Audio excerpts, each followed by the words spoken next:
యూట్యూబ్లో పెడదాం, అక్కకిద్దాం. అందరికీ నమస్తే.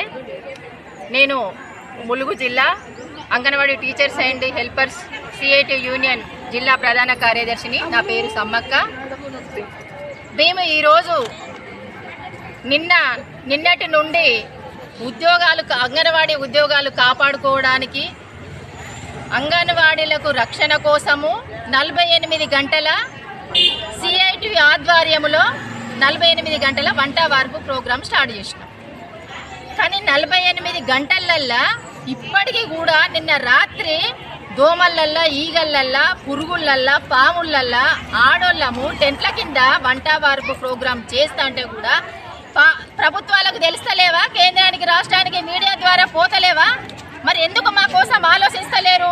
మీరు ఏసీలలోనే ఉంటాను కదా. ఏమయ్యా రేవంత్ రెడ్డి సార్ గారు, మంత్రి గారు, ముఖ్యమంత్రి గారు, అడుగుతానా మిమ్మల్ని ఈరోజు. ఏమయ్యా మోడీ ప్రభుత్వం, మిమ్మల్ని కూడా అడుగుతానా మేము ఈరోజు.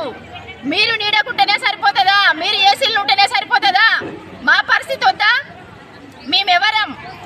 మేము అందరికీ మేలు చేసేటోళ్ళము, తల్లి బిడ్డల రక్షణ కాపాడేటోళ్ళము. భూదేవంతా ఓపిక ఉండి ఇలా అంగన్వాడీ టీచర్ అన్ని ఎలా తీసుకుంటూ వస్తాను. మీరు మాకు చేసింది ఏంటిది గుర్తింపు? కొత్త కొత్త పథకాలు తెచ్చి నీరు గార్చే ప్లాన్ చేస్తారా మీరు? అసలు అంగన్వాడీ సంస్థనే లేకుండా చేయాలని ప్లాన్ చేస్తారు మీరు. అట్లాంటి ప్లాన్లు మీకు కనుక ఉండేది ఉంటే రాష్ట్ర ప్రభుత్వానికైనా, మోడీ ప్రభుత్వానికైనా, రేవంత్ రెడ్డి సార్ గారు మీకైతే చెప్తానము, మాకు జీతాలు ఇవ్వడానికి మీకు లేవా? ఆశాలకు 1 నెల కోత పెడతావు, అంగన్వాడీలకు 1 నెల కోత పెడతావా? అంటే మేము లక్షాధికారులమా సారు?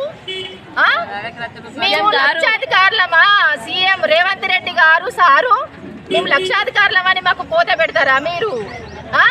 మాకు ఎన్నెన్ని భూములు ఉన్నాయి, ఎన్నెన్ని జాగాలు ఉన్నాయి. ఉద్యోగ భద్రత ఇయ్యారు, కనీస వేతనం ఇయ్యారు, గౌరవ వేతనం ఇస్తారు. ఏ సంక్షేమ పథకం మాకు రాకుండా చేస్తారు. అంటే ఇవి రాకుండా చేస్తారు, అది రాకుండా. అంగన్వాడీ టీచర్కి అసలు కడుపు ఉండదా? అసలు అంగన్వాడీకి కుటుంబం ఉండద్దా? ఏమయ్యా మీరు అన్నిటి గురించి ఆలోచిస్తానన్నారు కదా మా టెంట్ల కిందకి వచ్చి ప్రతిపక్షంలో ఉన్నప్పుడు. ఏదయ్యా రేవంత్ రెడ్డి అయ్యా గారు సారు మీరు ఆలోచించింది ఏంటిదయ్యా?